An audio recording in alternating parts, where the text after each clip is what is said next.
The most dangerous person is the one who pretends to be a friend while plotting your downfall. Carl Jung. Not every smile you see is born from kindness. Some people enter your life like a blessing, bringing light and growth, but others, they slip in quietly, like a slow, silent poison, eroding your confidence and your peace without you even noticing.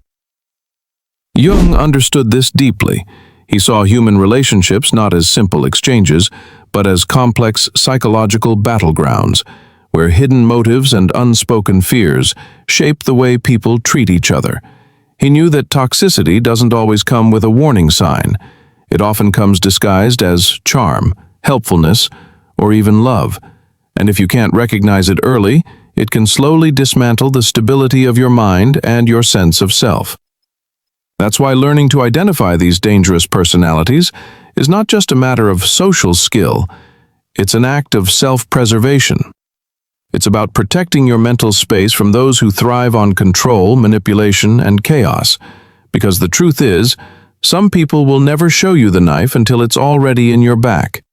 This is what Carl Jung taught us about spotting toxic personalities before they destroy your peace. And if you've ever felt drained, cornered, or unsettled around someone without knowing exactly why, what you're about to hear may change the way you look at people forever. And if you value this kind of deep, unfiltered psychological insight, consider subscribing to this channel, not for the numbers, but to keep these conversations alive in your life, so you're always one step ahead of the masks the world wears. In this video, we'll uncover the 5 types of people you must avoid at all costs, according to Jung's deep psychological insights, not just to survive in a world full of masks, but to thrive in it, armed with the clarity and inner strength that no manipulator can touch. The first type Jung warns us about is what he called the persona, the social mask we wear to hide our true selves. Now, the mask itself isn't always malicious.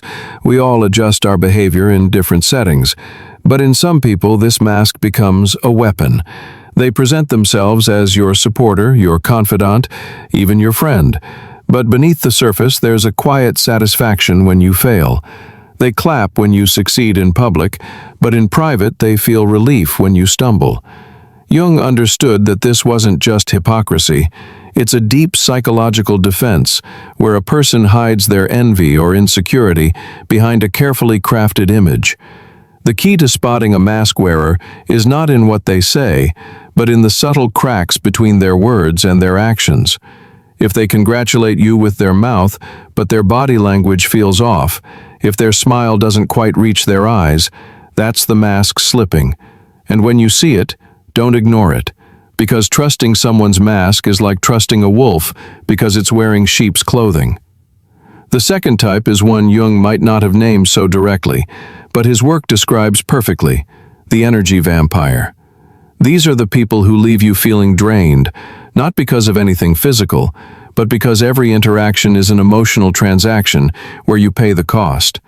Sometimes they do it through constant negativity, other times through endless drama, or by making every conversation about them. Jung spoke about how the unconscious mind absorbs the emotional tone of those around us, and when someone carries chronic resentment, fear, or chaos, being in their presence forces your mind to process their emotional burden. That's why you can feel exhausted after just an hour with them. The sign to watch for is simple. Ask yourself how you feel after spending time with someone. Do you leave feeling lighter or heavier? Energized or depleted? That's not a coincidence. It's your nervous system warning you. The healthiest response isn't to fix them, but to protect your own emotional reserves.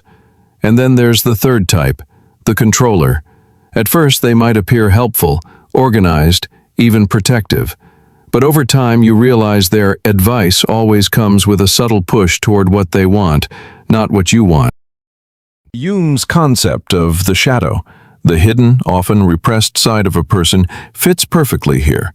Controllers often carry deep internal fears: fear of uncertainty, fear of being abandoned, fear of being powerless. To them, controlling others is how they quiet that fear. They might dictate how you should think, what you should do, or who you should spend time with. And if you resist, They don't take it as a difference of opinion, they take it as a threat. The danger with controllers is that their influence can creep in slowly until you begin to doubt your own judgment. The way to counter them isn't through constant confrontation, which only fuels their need to dominate, but through firm, quiet boundaries. You don't need to justify why you want to live your life on your own terms, you simply live it. Jung believed that awareness was the first step to freedom, and when you can see these patterns clearly, the mask that hides envy, the presence that drains your spirit, and the hand that tries to steer your every move, you take back the power they hoped you'd never notice you had. The fourth type Jung would warn you about is the emotional manipulator, the kind of person who turns your own feelings into tools for their control. They might play the victim to draw out your sympathy, use exaggerated affection to create dependency, or make you feel guilty for simply having boundaries. This isn't just simple dishonesty. As Jung understood, it comes from deep psychological complexes, unhealed wounds from their past that compel them to seek validation or control through emotional games. The danger is, they often disguise this behavior under the banner of love, loyalty, or care, which makes it harder to detect. You might find yourself apologizing when you've done nothing wrong, or doubting your own judgment because they've framed your independence as selfishness. The sign to watch for is the sudden, heavy weight of guilt that appears out of nowhere in your interactions with them. If you often leave conversations feeling like you owe them something you can't quite define, that's not connection, that's manipulation. Protect yourself by quietly noticing these patterns and refusing to play along. You are not obligated to justify your boundaries, and you are not cruel for protecting your emotional well-being. Then there's the fifth type, the chaosbringer. This is the person who seems to carry storms wherever they go. They can walk into a peaceful room and, within minutes, the air feels tense. Fights erupt around them, misunderstandings multiply, and somehow, they are always at the center of the drama, though they rarely admit it. Jung would say that the chaos they generate outside is simply a mirror of the chaos they carry inside. Their unresolved conflicts, insecurities, and fears spill into their relationships, pulling others into their turbulence. At first, you might feel the urge to help them, to be the calm in their storm. But if you're not careful, you'll find yourself living in their weather system, constantly reacting, constantly drained. The truth is, the more you get involved in their crises, the more crises they create. It's not always intentional. Sometimes it's the only way they know how to relate to the world. But the effect on you is the same: instability, stress, and distraction from your own path. The best defense is quiet distance. Don't feed the drama, don't try to fix it. Simply refuse to step into the chaos. Jung believed that our outer world is shaped by our inner world, and that recognizing these patterns is the key to breaking free from them. When you see the emotional manipulator for what they are, someone weaponizing your empathy, and the chaos bringer for what they are, someone whose inner storms flood every shore they touch, you reclaim the power to choose your company wisely.